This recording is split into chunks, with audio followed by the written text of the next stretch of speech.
नमस्ते and warm welcome to our YouTube channel Quest Continuum. आज का जो हमारा टॉपिक है वो है कि कोरोना वायरस या कोई भी बीमारी जो रेस्पिरेटरी सिस्टम से जुड़ी हुई है उससे कैसे हम हमारी इम्यूनिटी को बढ़ाए रखें और अपने आप को कैसे स्वस्थ रखें। फर्स्ट, हम बहुत सारी बातें सुन रहे हैं कि इसकी डेथ हो गई, उसकी डेथ हुई, आज इतने नए केस आए, इतने को डिस्चार्ज मिला, इतने का कंडीशन सीरियस है, नया स्ट्रेन आने वाला है और भी ख़राब सिचुएशन होने वाला है। तो प्लीज़ मेरा यही रिक्वेस्ट है आप सभी से कि ऐसे कोई भी न्यूज़ आपके पास आते हैं, अगर वो व्हाट्सएप पे या इंस्टाग्राम पे या फेसबुक पे आते तो उसको इमीडिएटली डिलीट करो, और न्यूज़पेपर या न्यूज़ चैनल में आता है तो उसको, क्योंकि जब भी हम नेगेटिव न्यूज़ सुनते हैं या कुछ भी नेगेटिव हम पढ़ते हैं तो डायरेक्टली हमारा स्ट्रेस हार्मोन बढ़ा देता है, हमारी बॉडी में फियर रिलीज होता है और फियर और स्ट्रेस हार्मोन इन्फ्लामेशन क्रिएट करते हैं जो हमारी इम्यूनिटी को वीक कर देता है। तो इसके लिए खास कोई भी ऐसी इंफॉर्मेशन किसी भी फॉर्म में आपके पास आती है तो प्लीज़ उसको इमीडिएटली डिलीट करो या इग्नोर करो।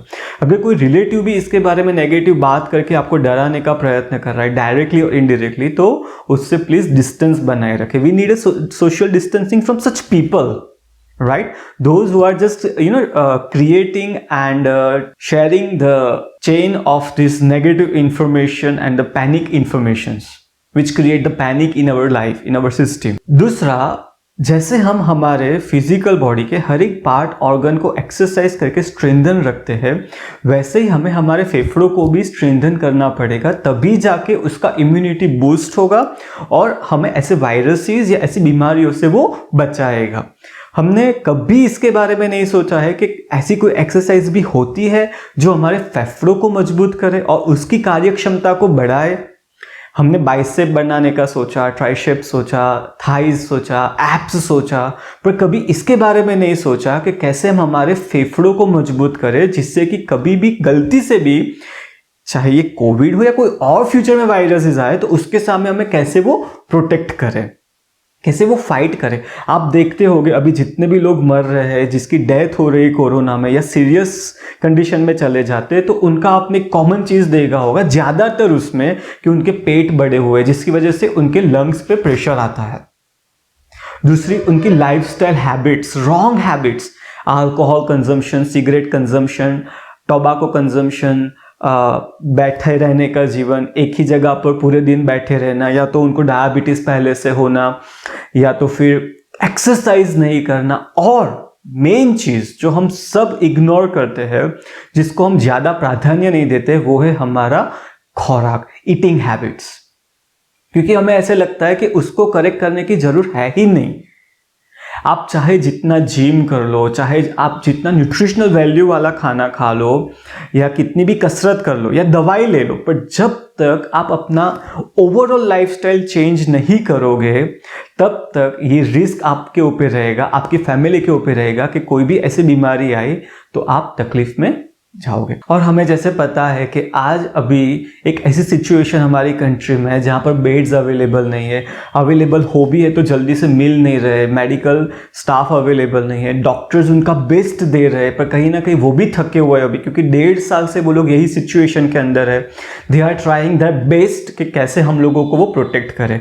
जैसे एक स्टेटिस्टिकल रिपोर्ट आया था कि इस बार बॉर्डर पे 135 अराउंड सोल्जर्स मारे गए हैं हमारी बॉर्डर पे, पर उससे ज्यादा डॉक्टर्स की डेथ हुई है, दैट इज अराउंड 735 और 50 अराउंड। तो this is now our responsibility कि कैसे हम अपने आप को, खुद को हेल्दी रखें जिससे कि उनका वर्कलोड कम हो और जल्द से जल्द हमारी कंट्री ये सिचुएशन में से बाहर निकले। ये हम सबकी एक नैतिक फर्ज है। ऐसे समझ के आज आप ये वीडियो को लेना और इसमें जो भी गाइडलाइंस दी है, टिप्स दिए हैं, इसको फॉलो करना। ये जो भी टिप्स है वो हमारे खुद के एक्सपीरियंसेस से है। इसको आपको ऐसे नहीं मानना है कि ये कोविड के लिए कोई परमानेंट सॉल्यूशन आ गया है या तो यही उसकी मेडिसिन है। Don't take it like this, this is just एक complementary which can help you to protect yourself, your family against this virus. Okay, so first, जैसे मैंने बोला, हो सके उतना आप दिन में 30 to 45 मिनट वॉक करो।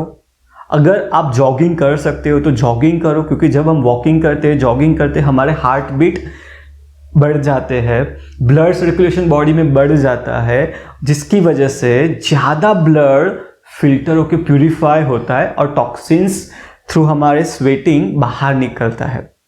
जितनी बॉडी डिटॉक्स होगी, जितना अंदर जो बैक्टीरिया है, टॉक्सिसिटी है, वो कम होगी, उतना हमारी इम्यूनिटी अच्छे से काम कर पाएगी।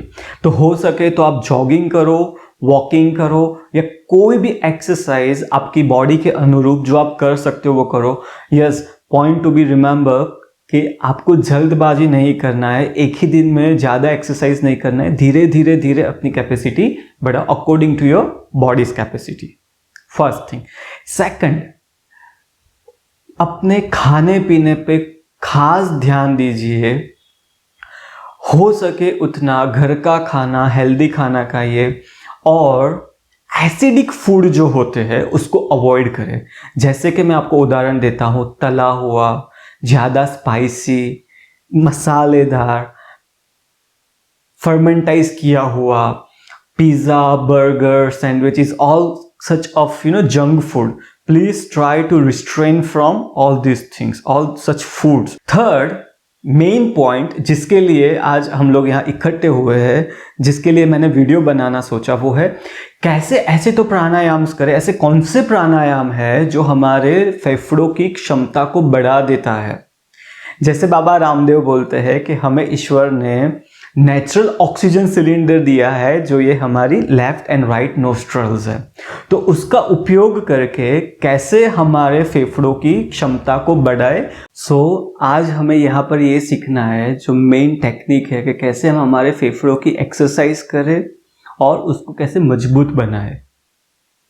तो उसके लिए हमें क्या करना है? प्राणायाम करना है। हम सब जानते हैं प्राणायाम मतलब प्राणों का आयाम, मतलब exercise with breathing to strengthen our lungs.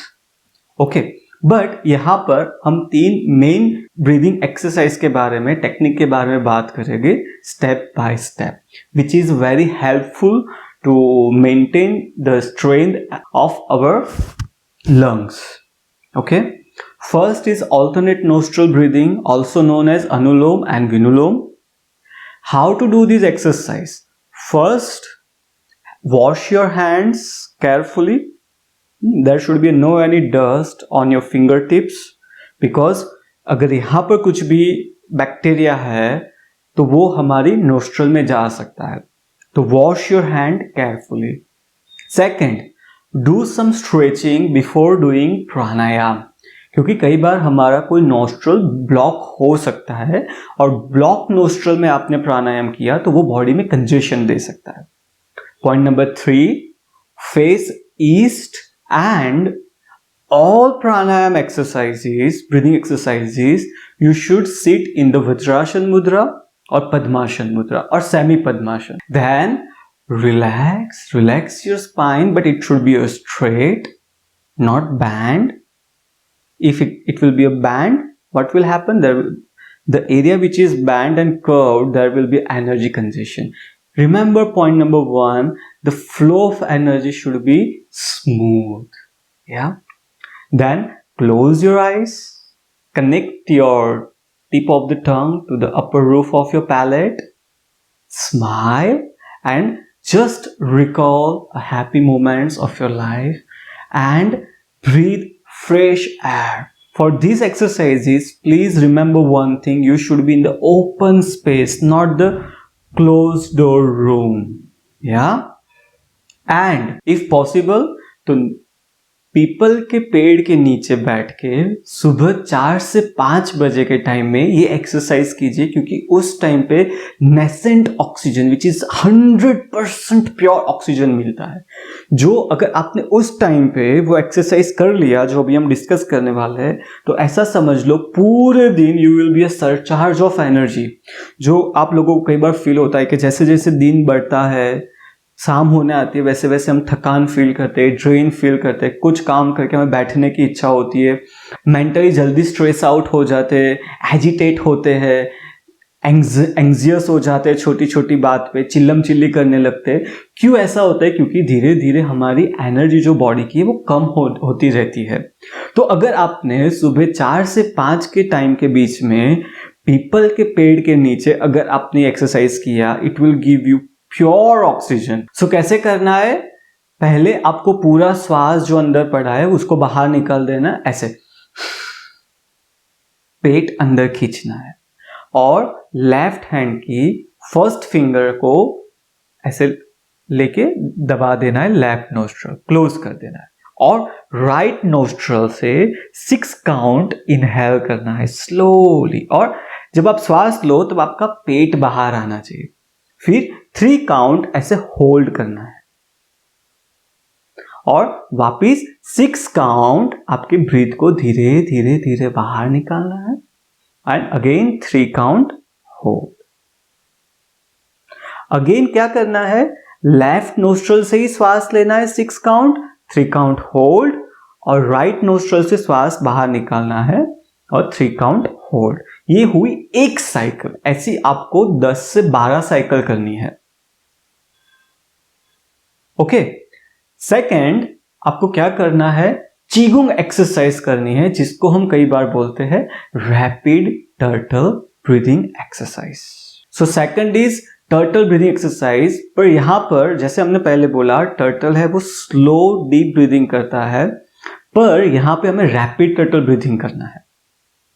क्योंकि जब हम रैपिड टर्टल ब्रीदिंग करते हैं वो हमारे upper area from the solar to crown, ये जो पूरा हमारे एरिया है वहां के चक्रास को वो क्लीन कर देता है और हमारे lungs, thyroid, thymus gland, diaphragm, pineal gland, pituitary gland and the most important thing, हमारी सेंट्रल नर्वस सिस्टम को वो क्लीन कर देता है, डिटॉक्स कर देता है, वो पूरी रीजनरेट हो जाती है। तो कैसे करना है?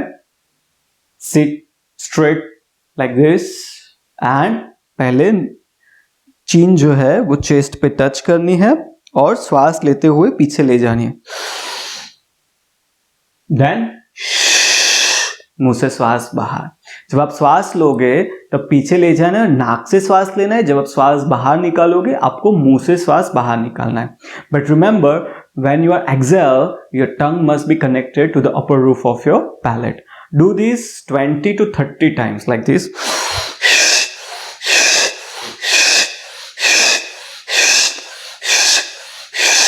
ये पूरे हमारे ब्रेन में झंझनाटी ले आएगा और ये पूरे ब्रेन सेल्स को रीजनरेट कर देगा और पूरे ब्रेन में ऑक्सीजन सर्कुलेशन बढ़ जाएगा। थर्ड जो आपको करना है एक्सरसाइज वो है बैलो ब्रीदिंग एक्सरसाइज, जिसको हम कई बार कपालभाति बोलते हैं। दैट वी ऑल नोस, पर कैसे करना है यहां पर थोड़ा डिफरेंट है। Shall we? Yes, just do Kapalbhati for 30 times to 40 times like this. After 30-40 पूरा जब श्वास बाहर निकलता है तब आपको वो जो एम्प्टी रिटेंशन है उसको ही होल्ड रखना है फॉर 5 to 10 seconds। पेट अंदर होना चाहिए। Then slowly slowly slowly inhale through your nose और जब श्वास लो तब पेट फूलना चाहिए। Then again hold for 5 to 10 seconds and then exhale through mouth slowly slowly up to 20 seconds like this.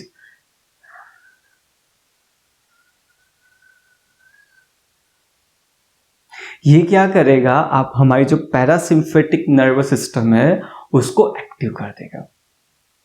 Clear? सो इतना अगर हम डेली करते हैं तो भी हमारी इम्यून सिस्टम जो है वो अपने ऑप्टिमम लेवल पर जाके हमें हेल्प कर सकती है और हमारे जो फेफड़े हैं वो मजबूत हो जाएंगे। और एक चीज जो मैं मेरे अनुभव से आपके साथ शेयर करना चाहता हूं वो है कि अगर आपको सर्दी, जुकाम और खांसी है, खास तो ड्राई कफ, तो आपको क्या करना है? 1 चम्मच अदरक का रस, उसमें आधी टीस्पून मरी पाउडर, ब्लैक मिर्च जिसको हम बोलते हैं, और 1 चम्मच हमें हनी मिक्स करना है। ये तीनों का मिक्सचर बना के सुबह शाम अगर 2 बार भी हम लेते हैं वो पूरा कफ फेफड़ों से छूटा हो जाएगा और हमारी जो खांसी है वो बंद हो जाएगी। ये हुई कोरोना से कैसे खुद को और हमारे परिवार को बचा के रखना है। देखो, ये हमारी रिस्पॉन्सिबिलिटी है कि हमें ये डेली करना है। You have two options, either do all these things which we share here, or you go to the hospital and surrender yourself to the doctors and medicines. You decide what you want to do. Is that clear? यहाँ पर हमने कैसे फेफड़ों को strengthen करना है, lungs को कैसे मजबूत करना है, वो डिस्कस किया। नेक्स्ट जो हमारा वीडियो होगा वो होगा कि आफ्टर कोविड जो लोगों की कंप्लेन है कि हमें टेस्ट नहीं आता है, पूरे महीने तक हमें रिकवर नहीं होते हैं, वीकनेस लगती है, स्मेल नहीं आती है, तो उसके बारे में हम डिस्कस करेंगे कि कैसे हम प्रॉपर डाइट से जल्द हम खुद को हील करें। Thank you so much for watching, and please don't forget to share this video with your loved ones and with your friends. I don't need to say subscribe, like and comment because that you all are doing and we appreciate for that. आपके समय के लिए आपका धन्यवाद। हम वापस मिलेंगे। आत्मा नमस्ते।